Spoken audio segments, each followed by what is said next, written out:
Support for Colorado Today comes from Credit Union of Colorado. With access to over 30,000 ATMs and a mobile app, they're dedicated to offering the services of a big bank with a heart. Learn more at honestlygood.org. Support for Colorado Today comes from Safeway. This Labor Day, fire up the grill and enjoy quality meats and fresh local produce from Safeway. Safeway proudly supports Colorado farms and small businesses. Shop in-store or in the Safeway app. Believe it or not, pumpkin spice lattes are officially back. And while some of you are celebrating, their return, paired with this week's chilly, rainy weather, makes it feel like summer's already over. But if you're not ready for the fall, here's something to look forward to. This weekend promises sunshine and warmth. So get outside while you can, because who knows what September will bring. I'm Arlo Pérez Esquivel.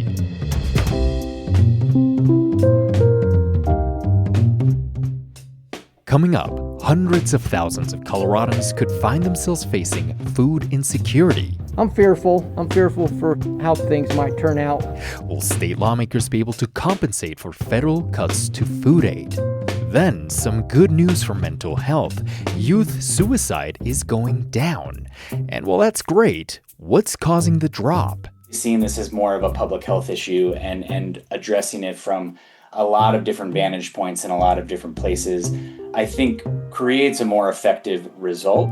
Plus, some music with a different take on a love song.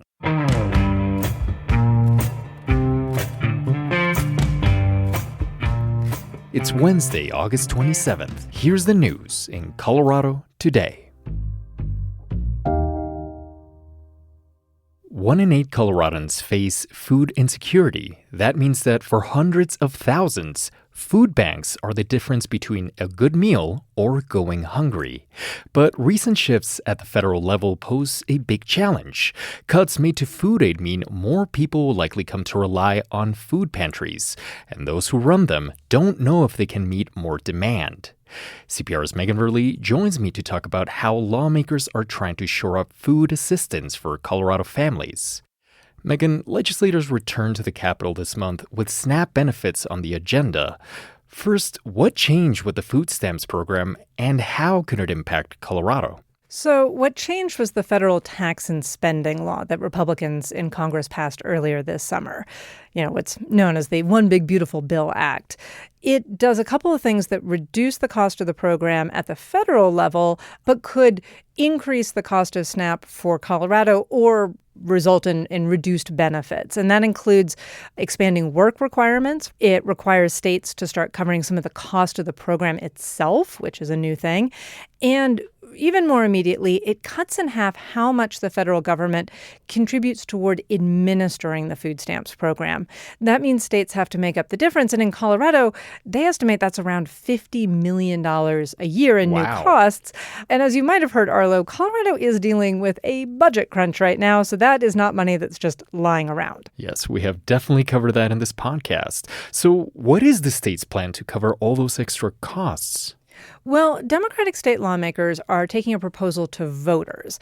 Over the weekend, they passed a bill to add support for food stamps to a fall ballot measure they had already approved earlier this year. This measure, it's known as Prop MM, was originally intended just to increase funding for the existing Free School Meals for All program, which voters approved a couple of years ago. Now, it's funded by taxes on Coloradans who earn upwards of $300,000 a year. The state already wanted to ask voters to expand that to fully cover the free school meals program. Now money from that tax increase could also go toward administering the food stamps program. CPR's Megan Verlee. Thank you. Thanks, Arlo. Before we move on to the next story, let's get some perspective from some pantries and food banks that are feeling the impacts from the recent federal cuts. KRCC's Havlin Haskell and Olivia Bagan went to 3 locations across the state. Havlin, can you tell us a little bit about the places that you visited? Yes, we went to 2 food distribution centers, the Weld County Food Bank and Care and Share in Colorado Springs. Those collect and store huge amounts of food before sending them out to food pantries. That's where people can actually take things off of the shelves.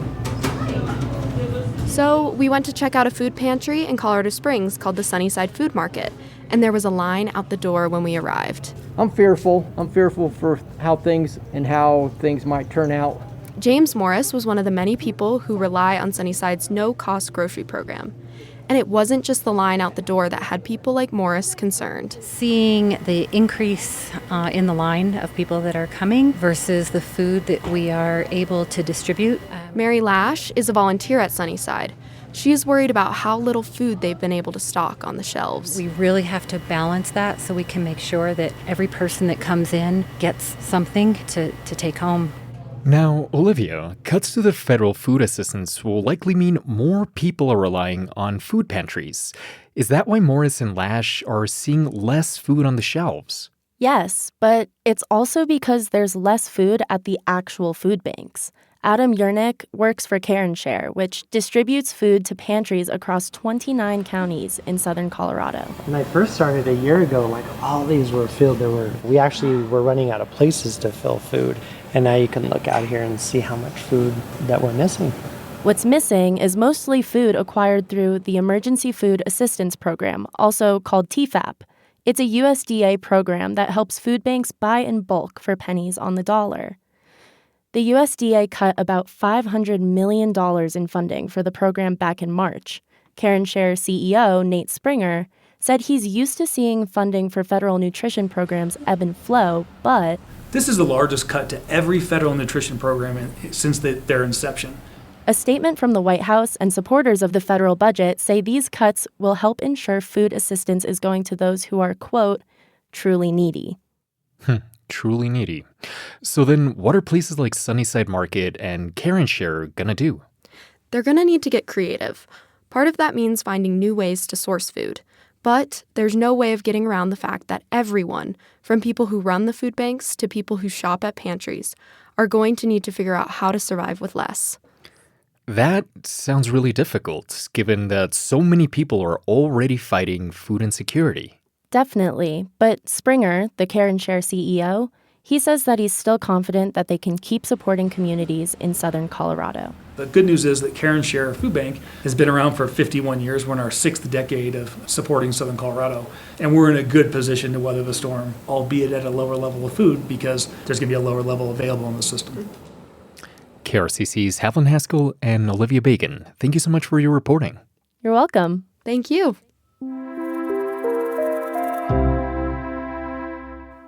There's some promising news about the mental health of young Coloradans. It comes at a critical time. Suicide is currently a leading cause of death nationwide for people between the ages of 10 and 24.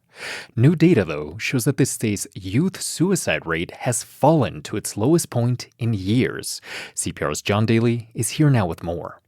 John, where do these numbers come from? They come from the state health department, and they show some interesting trends.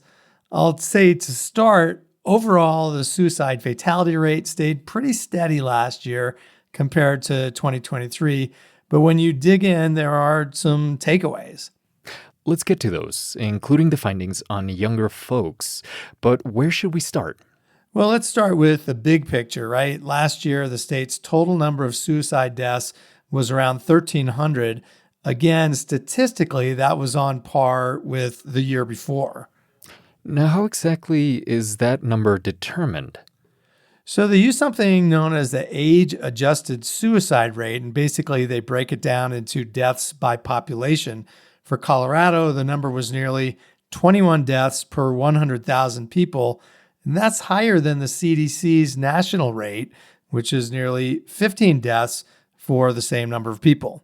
Oh, wow. So do we know who is impacted by that the most? Yeah, this is another thing worth highlighting. Coloradans from the age of 25 to 64 still have the highest rates and counts of suicide deaths. They make up nearly 70%.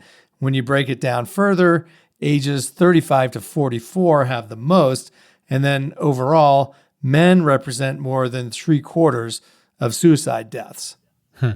Now, we mentioned at the top that there is one potentially bright spot in this report, and that is the data on those ages 10 to 18. What does it say? Well, according to the health department, the state's youth suicide rate has gone down significantly. For one, it's at its lowest level since 2007. Again, that's with the adjustment for population. And remember that this rate of youth suicide peaked in 2020, the first year of the pandemic. Now the rate is less than half of that, and state officials really feel like progress is being made.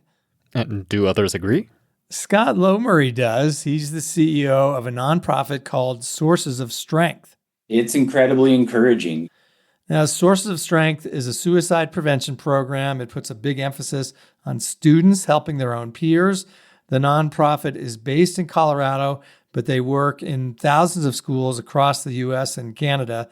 Lowmurray says Colorado is one of the places that's trying to take an innovative approach. So often I think we think about suicide prevention and mental health through kind of a medical model of intervention and treatment, but actually seeing this as more of a public health issue and addressing it from a lot of different vantage points in a lot of different places, I think creates a more effective result. Now, I should point out it's not really clear in Colorado why the youth suicide rate is dropping so sharply, but the state health department points to investments in prevention and partnerships it's made, and the work being done on the ground to help prevent youth suicide. Thank you so much, Sean. You bet.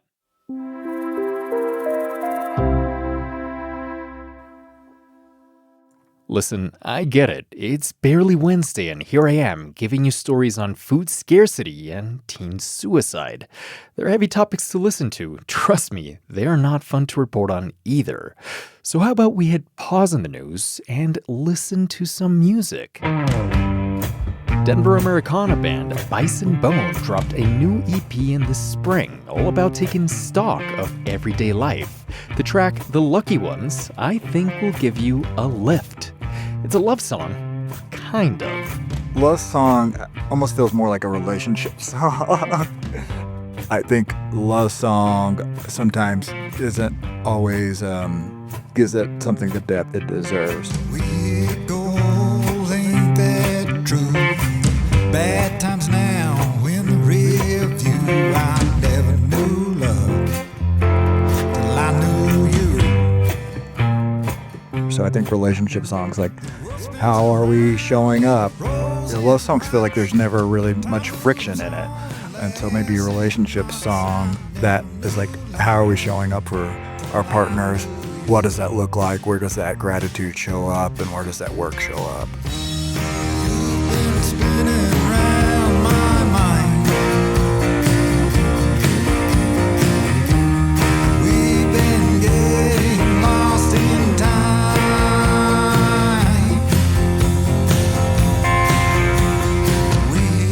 I'm Courtney Whitehead of Bison Bone.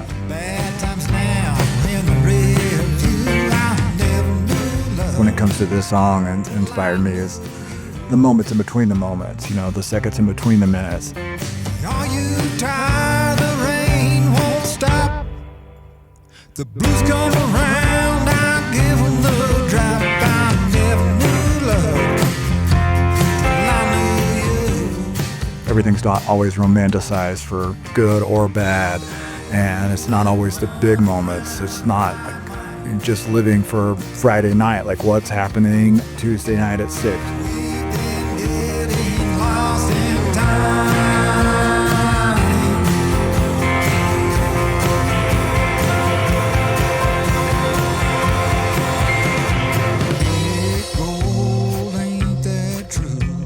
Really trying to become more aware of what these things mean, what our decisions mean, how we show up for people in our community. We are the lucky ones, good fortune, baby. Restless love, and I don't mean maybe. I never knew love till I knew you. Because we're lucky that we have either somebody or a community to be able to show up for, to put work in for, which is just a mirror of ourselves and how we grow as human beings and what people need from us or you know, can expect from us, and that's really important to see in ourselves.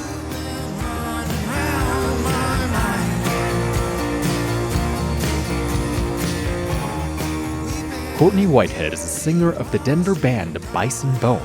That track you're listening to is The Lucky Ones.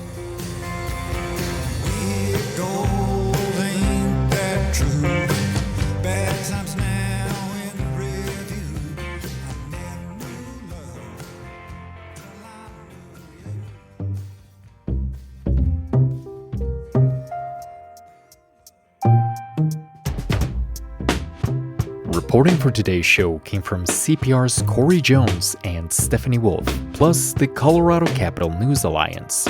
Remember to follow Colorado Today in your podcast app. I'm Arlo Pérez Esquivel. This is CPR News.